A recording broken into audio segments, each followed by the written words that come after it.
ఎందుకు ఈ సమాజంలో ఒక మనిషిలాగా గుర్తించలేకపోతున్నామని చెప్పి ఒక బాధ అనిపిస్తుంటుంది మాకు.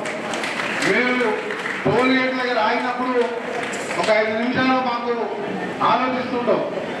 ఈరోజు మహిళా శిశు ఆధ్వర్యంలో బేటీ బచావ్ బేటీ పడావ్ కార్యక్రమంతో పాటు మేము మహిళా సంఘాలుగా గుర్తించి ఇప్పుడే ఐడెంటిటీ కార్డు కూడా ఇవ్వబోతున్నాం. ఇచ్చిన తర్వాత మీరు అందరూ కూడా ప్రతి ఒక్కరికి కూడా 50,000 రుణాలు ఇచ్చే ఫిర్యాదు అంటే నాకు రిఫండబుల్ లేదు. మీ అందరూ కూడా 50,000 ఆర్థిక సాయంతో పాటు మా ఎస్పీ రెడ్డి గారు మేమందరం కోరిన తర్వాత వారు కూడా ఇక్కడ ఒక హోటల్ అంటే ఓపెన్ కేఫ్ పెట్టుకోవడానికి మీ అందరికీ కూడా ఆయన ఫండింగ్ చేస్తానని దానికి ఎంత బడ్జెట్ మీ అందరికీ మా ఎస్పీ రెడ్డి గారు ఒకసారి అయితే మన అందరు నమస్తే చూస్తారు. నేను ఎస్పీ రెడ్డి గారి అందరూ కూడా మీరు క్లాస్లో నమస్తే పెట్టాలి. మిమ్మల్ని ఎస్పీ రెడ్డి గారు ఓప్ కేఫ్ అని ఒక రెస్టారెంట్ ఒక హోటల్ రోడ్డు మీద పోయే వాళ్ళ కోసం పెట్టుకోవడానికి దాదాపు 30 నుంచి 40 లక్షల రూపాయలు ఆయన సొంత డబ్బులతో మీ కేఫ్ పెట్టిస్తాను వచ్చినందుకు మీ అందరూ కూడా మరొకసారి చెప్పడంతో వారికి థ్యాంక్స్ తెలియజేసుకుంటున్నాం.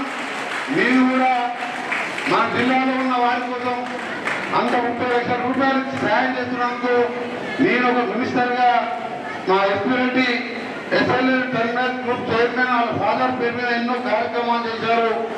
వారికి ప్రత్యేకంగా ధన్యవాదాలు తెలియజేసుకుంటూ మన కలెక్టర్తో పాటు నారాయణ రెడ్డి గారు మన జాయింట్ కలెక్టర్గా మన దగ్గర చేశారు. మనం చూసాం ఆయన పనితీరు గురించి. నేరుగా ఎవరు పోయినా సరే ఎమ్మెల్యే ఎంపీ మినిస్టర్ చెప్పే అవసరం లేదు. ఏ పేదవాడు పోయినా సరే తప్పకుండా ఆయన ఎమ్మెల్యే కలెక్టర్ గారు దగ్గరికి తీసుకొని మీ సమస్యలు విని పరిష్కరించే ఒక రైతు కుటుంబం కింద వచ్చిన కలెక్టర్ గారు ఉన్నారు కాబట్టి అది చెందిన కలెక్టర్ గారు ఎట్లా చేస్తుందో అంతేకంటే ఎక్కువ చేయాలని కూడా కలెక్టర్ గారిని కోరుతున్నాను. నేను ఇంకా ఈరోజు ట్రాన్స్జెండర్లని మనం గుర్తించడం కాదు, మనలో ఒకరిగా ఇప్పుడే ఒక చెల్లె చెప్పింది.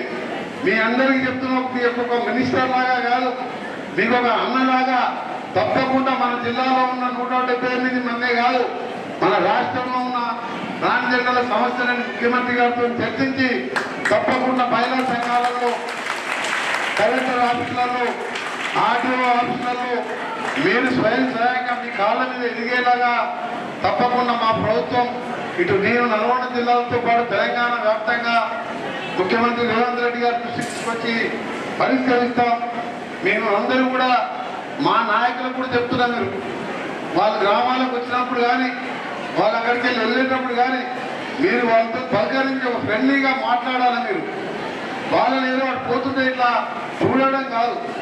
నేను ఎక్కడ కలిసినా టోల్గేట్ దగ్గర అద్దాలు నుంచి బాగున్నారని అడిగిపోతున్నాను.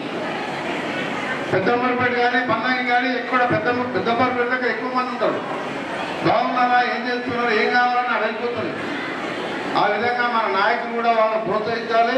ప్రభుత్వ పరంగా కూడా డెఫినెట్గా ఇంకా కూడా మంచి కార్యక్రమాలు స్థానిక ఎమ్మెల్యే ఆధ్వర్యంలో మీకు రాబో కాలంలో మన రాష్ట్ర ప్రభుత్వం ఇటీవల స్కూల్ పిల్లలకు డ్రెస్సులు కుట్టిస్తే మహిళా సంఘాల ద్వారానే కుట్టించడం. ఒక డ్రెస్కు 75 రూపాయలు ఇచ్చినాం.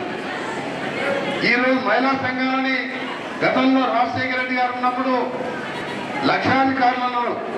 ఇవాళ ఆయన రాజశేఖర రెడ్డి గారు ఇవాళ జయంతి, ఇవాళ 75వ జయంతి సందర్భంగా వారికి నివాళులు అర్పిస్తున్నాను. రాజశేఖర రెడ్డి గారు ఒకటే చెప్పాడు, ప్రతి మహిళా సంఘానికి వడ్డీ లేని రుణాలు ఇచ్చి వారిని లక్షాధికారులు చేద్దామంటే మా ముఖ్యమంత్రి గారు మాతో మాట్లాడినప్పుడు లక్షాధికారులు మనం కోటీశ్వరులు ఎందుకు చేయకూడదు అనే ఆలోచన తీసుకురావాలి. మనం వాళ్ళకి ప్రతి పనిలో వాళ్ళకి సమానత్వం కల్పించాలి, ప్రతి మహిళని పురుషులతో సమానంగా చూడాలి అని చెప్పి ప్రత్యేకంగా వారు కార్యక్రమాలు తీసుకుంటున్నారు. అందులో భాగంగా స్కూళ్ళ బడ్జెట్ కోసం ఈ సంవత్సరం 600 కోట్లు రాష్ట్ర వ్యాప్తంగా పెడితే మన జిల్లాలో 50 కోట్లతో స్కూల్ రిపేర్ చేస్తున్నాం. ఇప్పుడే మేడం చెప్పినట్టు మీ బాత్రూమ్స్ ఇబ్బంది ఉన్నా ఏదున్నా కలెక్టర్ గారికి నాకు చెప్పండి. తప్పకుండా మీకు అన్ని కూడా ఒక పారిశుద్ధ్యం నీట్నెస్ మెయింటైన్ చేయాలి. మీ స్పోర్ట్స్ కోసం మీరు చదువుకునే విషయంలో తప్పకుండా బాలులతో పురుషులతో సమానంగా పనికెగినప్పుడే మన దేశం బాగుపడుతున్నది. 50% పైగా జనాభాలో ఒక పురుషులతోనే కాదు, ఆడవాళ్ళు కూడా పోటీ పడి పైకి రావాలి.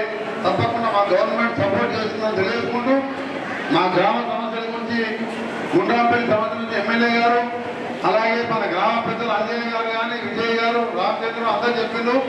ఇప్పుడు ఎస్సీ ఆర్డబ్ల్యూస్ కూడా పిలిపించినా మన దగ్గర మిషన్ భగీరథ నీళ్ళకి సపరేట్ నీళ్ళు లేక రావట్లేదు. ఒక 3 నెలల కింద నేనే ఎంటబడి కొన్ని నీళ్ళు వస్తాడు చేసిన ఎమ్మెల్యే గారికి చెప్పి వెంటనే మిషన్ భగీరథ నీళ్లు ఈ నీళ్లు బోర్ నీళ్లు కలవకుండా గుండ్రాంపల్లి పెద్ద గ్రామం కాబట్టి దానికి 2 కోట్ల రూపాయలతోని మనల్ని ఎస్టిమేషన్ వేయడం జరుగుతుంది. దాన్ని కూడా 15 రోజులలో ఆ సమస్య కూడా పరిష్కరిస్తారని మీ అందరికీ తెలియజేసుకుంటూ, మరొకసారి హరిచంద్రన మేడం, అలాగే మా నారాయణ రెడ్డి గారు, మా కలెక్టర్ గారు ఉన్నారు, మీ అందరికి కూడా నేనున్నాను, మీ ఎమ్మడి. ఇవాళ మనం ఒక మాట అడిగానే ప్రభాకర్ మన ఎస్పీ రెడ్డి గారు 30 నుంచి 40 లక్షలు పెట్టడానికి వచ్చాను. నేను కూడా మా కోమటిరెడ్డి ప్రదీప్ ఫౌండేషన్ దగ్గరికి వెళ్ళి మీకు ఇప్పుడు ఒక 2 lakhs ఇచ్చిపోతున్నాను. మన అమ్మాయిని आपका नाम क्या है? రవిశ్రీ. ఒక 2 lakhs రూపాయలు కోమటిరెడ్డి ప్రదీప్ ఫౌండేషన్ ఇస్తున్నాను. కలెక్టర్ గారికి ఒకటే రిక్వెస్ట్ ఏంటంటే, మీరు ఎక్కడ సూటబుల్ ప్లేస్ ఉంటుందో అక్కడ మీరు రోడ్ సైడ్ గవర్నమెంట్ ప్లేస్ చూడండి. ఆ బిల్డింగ్ వర్క్ కూడా ఏమైనా క్యాంటీన్ వర్క్ కూడా ఎస్పీ రెడ్డి గారు 1 month లోనే ఆ క్యాంటీన్ వర్క్ కూడా పూర్తి చేసి వారికి వాళ్ళ కోఆర్డినేటర్ ద్వారా, వాళ్ళకి ఎవరైతే ఎన్జిఓ కోఆర్డినేటర్ ద్వారా ఉన్నారో వాళ్ళకి అప్పచెప్తే మెటీరియల్ ఇప్పిస్తే ఎంతో ఆదాయం వస్తున్నది. కొందరిని ఆ విధంగా, కొందరిని వేరే క్యాంటీన్లలో ఒక్కొక్క ఆఫీస్లో కొన్ని సెటిల్ చేసి మన జిల్లాలో 100% ఉన్న 170 మంది ట్రాన్స్జెండర్లు కాదు, మీరు మన కుటుంబంలో సమానంగా అక్కా చెల్లెల్లాగా చూసుకుంటామని మీరు తెలియజేసుకుంటూ, మీ అందరికీ మంచి జరగాలని, మీ అందరూ కూడా సమాజంలో గౌరవంగా బతకాలని ఆ భగవంతుడు ప్రార్థిస్తూ, మా సహకారం మీరు ఎప్పుడు ఫీల్ కావచ్చు. మా ఇంటికి వచ్చినా, మా ఆఫీస్కి వచ్చినా, కలెక్టర్ దగ్గరికి వచ్చినా, ఎక్కడికి వచ్చినా మీకు గౌరవం కల్పిస్తాం, మీ హక్కులను కాపాడుతాం, మిమ్మల్ని మాలో ఒకరిగా చూసుకుంటామని మాటిస్తూ సెలవు తీసుకుంటున్నా. అందరికీ నమస్కారం. For more videos like this, subscribe Big TV channel.